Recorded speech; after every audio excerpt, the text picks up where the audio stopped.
Welcome back to the channel, everybody. Today we'll be going over a strategy that anyone can use to get free travel. Let's go. Okay, so we're going to be talking about a credit card strategy that will be able to earn you free travel just by getting some cards and using them how you normally would spend anyway. This strategy is known as the Chase Trifecta, and as you can probably think, that includes 3 Chase cards that you can get to maximize your travel earnings. Just as a quick note, this strategy should only be used by people with already decent credit. So I would say at least you've had a credit card for maybe a year or two and you have a 700 plus score. This strategy will definitely work for you. But if you have no credit at all, or you're still building credit and you're in the 600 range, or you have some debt and need to pay it off, I would do that first before doing this strategy. So the whole idea behind the Chase Trifecta is you would have 3 Chase cards and use them as you would for your normal purchases. So each card you'll be using for different particular purchases based on the earning categories that each of those cards have. And we'll go over all of those details, but I'm just gonna go over the order you should get these cards in and why that is. And then once you do eventually get the 3 cards, how you should be spending on each card to be able to maximize your travel rewards and get free flights and free hotels.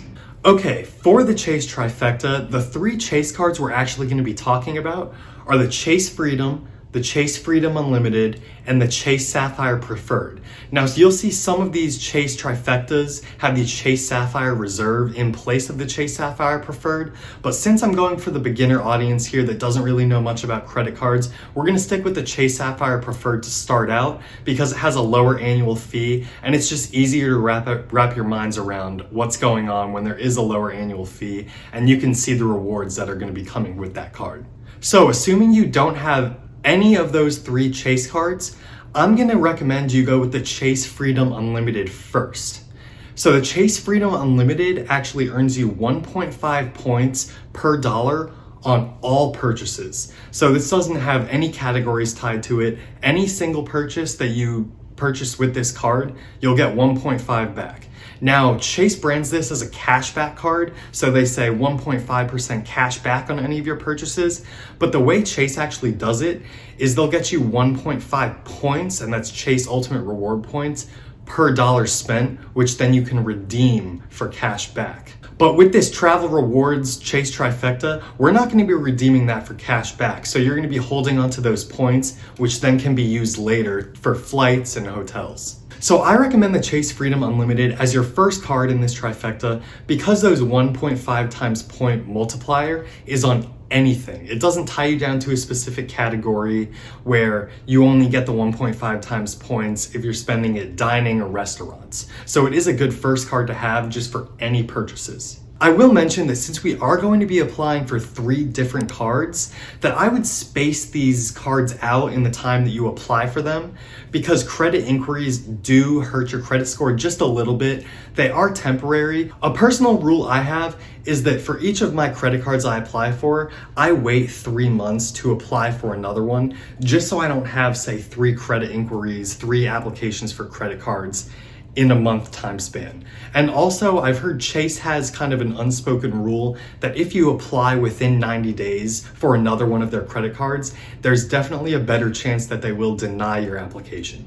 Okay, so this second card, I thought a little bit about this. I couldn't really decide between the Chase Sapphire Preferred and the Chase Freedom for which card you should get next in this Chase Trifecta.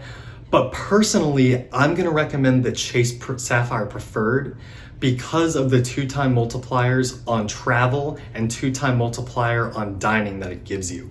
Personally, I dine out a lot and I do spend a decent amount on travel, so those rewards are gonna get me more in the short amount of time versus the Chase Freedom. But if you don't dine out a lot and you're not going to be spending a lot on travel in the next 3 to 6 months, I would get the Chase Freedom first, but it really doesn't matter. It just depends on your spending habits. So as I said, the Chase Sapphire Preferred gives you 2 times points on dining and 2 times points on travel. It also gets you 3 times points on Lyft and then 1 times points on everything else. I have a more detailed video and I'll put it up above for the Chase Sapphire Preferred if you want to learn more in depth about that card.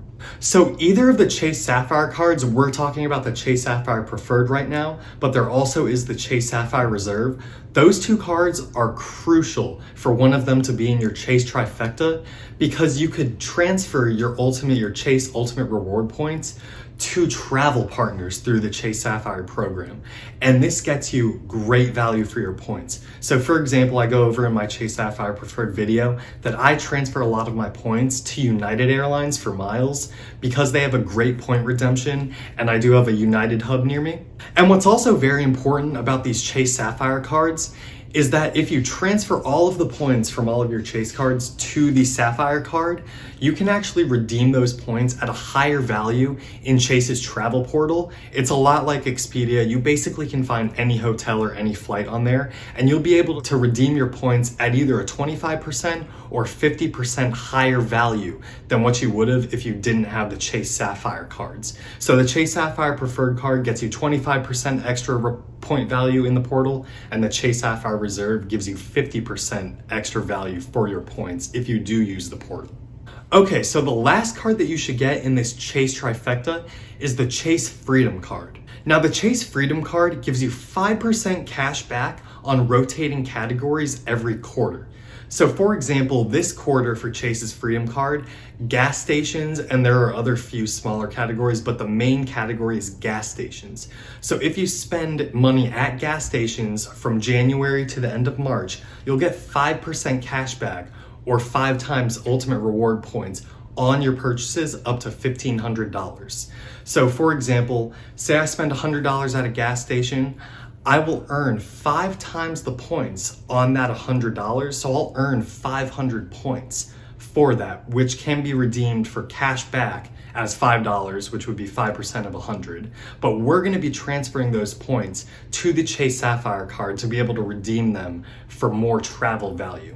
So I'll put the Chase Freedom categories for last year up on the screen, just because in 2020, they don't have all of their special categories out per quarter because it is only the first quarter.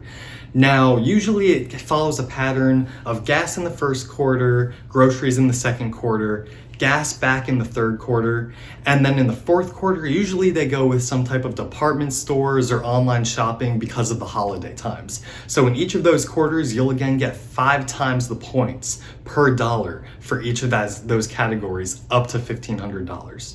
Okay, so let's say you apply for all 3 cards throughout the year, and now you have all 3 cards, the Chase Freedom, the Chase Freedom Unlimited, and the Chase Sapphire Preferred.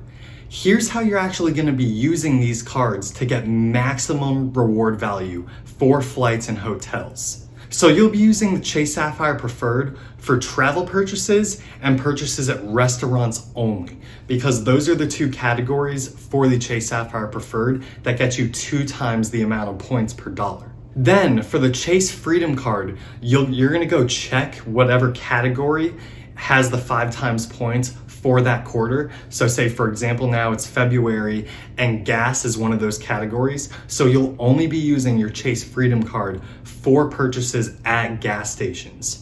And then for all of your other purchases, so for all of your other purchases that aren't covered by the Chase Sapphire Preferred or the Chase Freedom, you'll be using the Chase Freedom Unlimited. Because the Chase Freedom Unlimited doesn't care what category, you'll be getting 1.5 times the points per dollar on any other purchase you make. So then the idea behind this is, since you have all of these Chase Ultimate Reward points, you're gonna combine them all to the Chase Sapphire Preferred card, and then from there, you'll be able to redeem all of those points you've been earning on every single purchase you've been making for free flights and free travel by either using the Chase Ultimate Rewards portal or by transferring those points to travel partners such as flights, airlines, and hotels. So I'm actually gonna put out a video later this week on my spending habits and how much I would earn throughout the entire year if I did use this Chase Trifecta, and I'll show you how much free travel you could actually be getting. And just as a reminder, I'm not a financial professional, but you should be paying down your credit cards in full every month. You should never be keeping balances on your card. You're just giving the banks more money, and that's what they want. So never keep a balance on a card. You'll be paying ridiculous fees, ridiculous interest rates. And if you do some Googling, you'll also hear of the American Express Trifecta. I think that's a little bit more advanced of a trifecta, but it could be for you if you are a high spender in some categories. Now, why I didn't mention it in this video is because the annual fee for that trifecta is a lot of money, like almost $1,000 worth. But I will be doing a video in the future on the American Express Trifecta, so if you are interested in that, stay tuned. Just as a reminder, go down there and hit the subscribe button, like this video and comment if you enjoyed, and be on the lookout for my next Chase Trifecta video. Have a good one, everybody.